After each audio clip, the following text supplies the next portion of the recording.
87% of people hate what they see in the mirror. It's not about being too fat or too thin. It's because they see who they could have been but failed to become.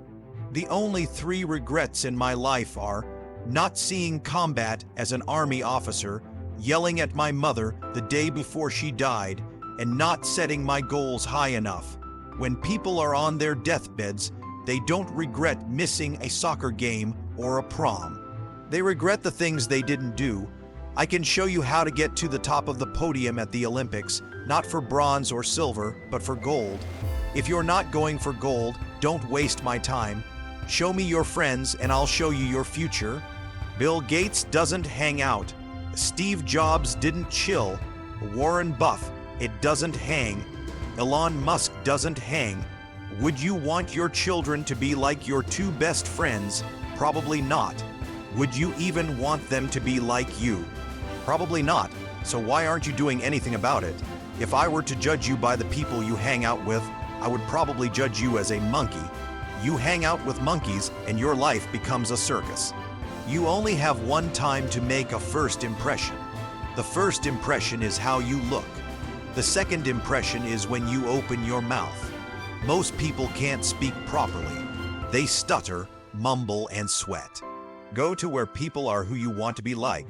Find someone who is where you want to be 20 or 30 years from now and go to them. Find a mentor. People today are afraid, but you can't stop trying. If you wanted to be a world-class athlete, where would you go?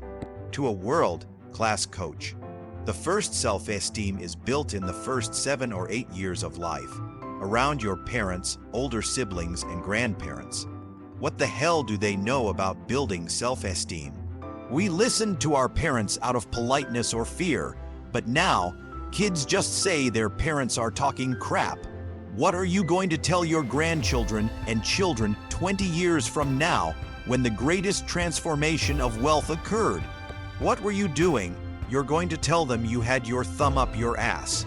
To build self-esteem, you have to deal with people who have high self-esteem. Your parents didn't give you self-esteem.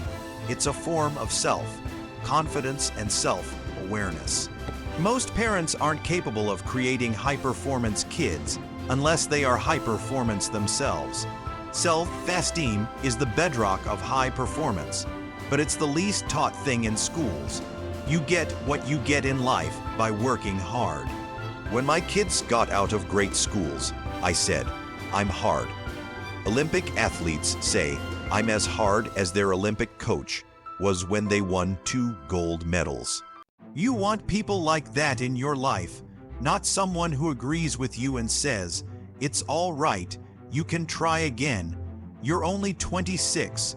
You have the rest of your life. That's crap. Look at all the people in their 30s and 40s who were told that crap 25 years ago. Be the first in the building and the last to leave.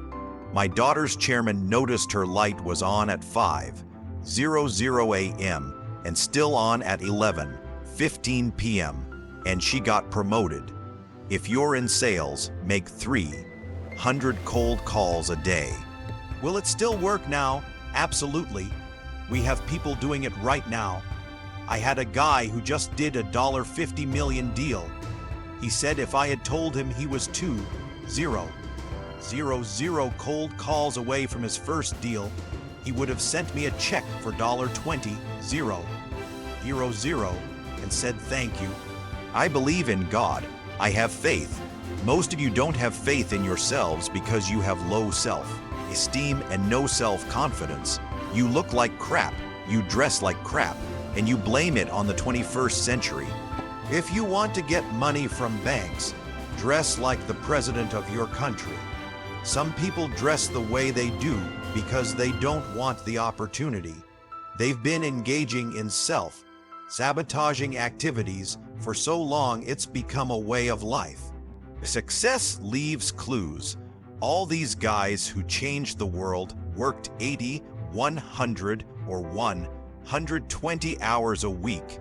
Elon Musk is a hard bastard. Henry Ford was a hard bastard. I understand that I'm not everyone's cup of tea, but the big hitters I've been around are all the same. I don't give a crap about my legacy. I am the best on the planet at getting you to do what you don't want to do because you're a lazy bastard to get what you want out of life. I'm not here to be your friend. If you want a friend, get a goddamn dog. I'm here to drag your sorry ass across the goal line. Bad things happen to good people every single day. What you do for your kids and employees and what you tell them to do are two different things. They do what they see you do. Most of you have bad habits.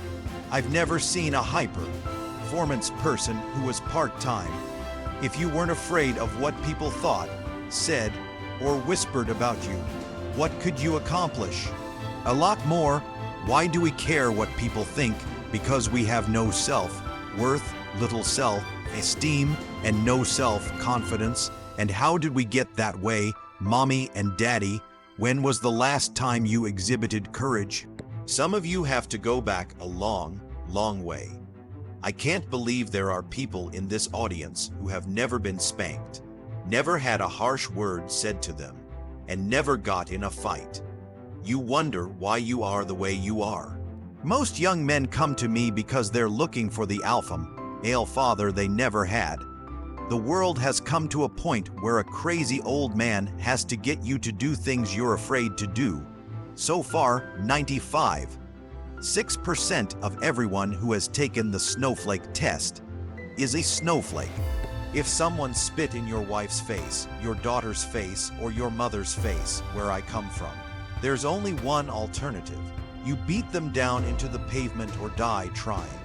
Now the excuse is, I have to ascertain if he's having a bad day, or I don't want to go to jail. You couldn't beat up a paper bag, and that's your excuse. The world is messed up.